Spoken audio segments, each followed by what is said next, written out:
मुंबई को देश की आर्थिक राजधानी कहा जाता है। यहां से टैक्स का सबसे बड़ा हिस्सा राज्य और केंद्र सरकार की तिजोरी में जाता है। लेकिन एक जानकारी के मुताबिक यहां जिस तरीके से कुकुरमुत्तों की भांति बड़े बड़े होटल खोले गए हैं, इनमें ज्यादातर होटल जो हैं वो बिना लाइसेंस के चल रहे हैं। खबर है मुंबई के कुर्ला इलाके से।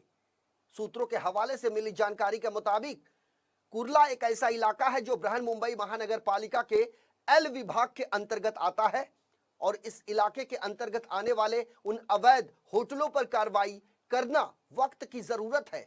बृहन मुंबई महानगर के पालिका के अधिकारी की अनदेखी की वजह से सैकड़ों अवैध होटल धड़ल्ले से चल रहे हैं जो ग्राहकों की जिंदगी से खिलवाड़ कर रहे हैं। अब इसकी हकीकत क्या है, किसको यह फायदा पहुंचाया जा रहा है, यह तो फिलहाल जांच का विषय है। लेकिन इन 24 न्यूज संवाददाता को जब इस मामले की खबर लगी तो सबसे पहले आरटीआई के तहत उन्होंने तमाम जानकारियां बीएमसी प्रशासन से मांगी। लेकिन बीएमसी द्वारा उपलब्ध कराई गई जानकारी से जब वे संतुष्ट नहीं हुए तो उन्होंने सीधे बीएमसी अधिकारी से संपर्क किया और उनसे यह कारण जानना चाहा।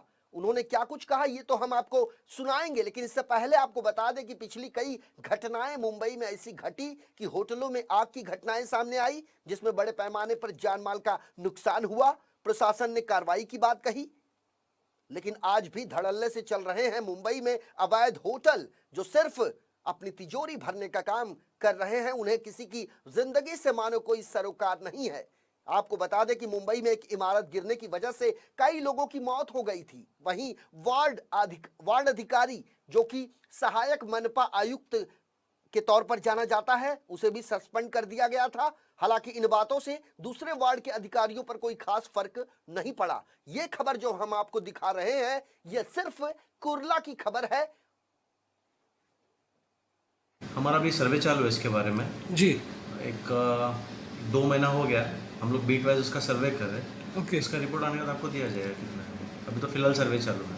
देखिए अभी एक वार्ड में पूरे मुंबई में 24 वार्ड में फायर कंप्लायंस सेल बनाया गया है जी, जिसके तहत फायर ऑफिसर, बिल्डिंग का स्टाफ, हेल्थ का स्टाफ, वाटर, ये सब मिलके एक सर्वे कर रहे हैं और जितने अभी डिटेक्ट हो जाएंगे, जितने वो इलीगल जो चल रहे हैं उनके अगेंस्ट 394 के अगेंस्ट भी कार्रवाई होगी और जो इलीगल स्ट्रक्चर होगा उनका डेमोलिशन भी हो जाएगा। आवेदन तो किसी को दिया नहीं जा रहा है। जैसे मैंने आपको पहले बताया, इसके पहले जो आपका सवाल था कि क्या कार्रवाई कर रहे हैं, जो सर्वे चालू है अभी, सर्वे पूरा वार्ड का हो जाए उसके बाद उस पर कार्रवाई होगी।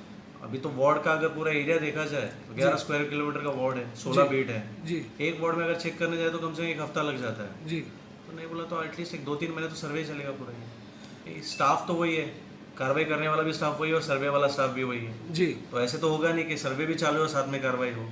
सर्वे होने के बाद उस पर कार्रवाई इकट्ठा की जाएगी। फिर बीट वाइज जैसे सर्वे किया जा रहा है उसे बीट वाइज कार्रवाई की जाएगी, नोटिस दी जाएगी बाकायदा, उसको पेपर कलेक्ट किए जाएंगे। अगर वो अवैध है तो उस पर कार्रवाई की जाएगी। फायर के रिलेटेड आप जो बोल रहे हैं वो तो फायर डिपार्टमेंट ही बता सकते हैं कि उन्होंने क्या दिया तो उसके अगेंस्ट क्या किया गया तो। लेकिन अगर उस पर अगर कुछ इलीगल काम हुआ है कंप्लायंस के अगेंस्ट आगे फिर वार्ड कार्रवाई करेगा उसके ऊपर, उस पर वार्ड कार्रवाई करेगा। वही बोल रहा हूँ, कंप्लायंस के अगेंस्ट आगे अगर कंप्लेंट आ रही है मुझे कि वो कि फायर कंप्लायंस जो सर्टिफिकेट मिला है उसके अगेंस्ट काम हुआ है या उसके अगेंस्ट वहाँ पे कुछ चल रहा है तो वार्ड उस पर एक्शन लेगा। अभी जैसे बोला आपको एक टीम ही फॉर्म हुई है उसके तहत एक्शन लिया जाएगा।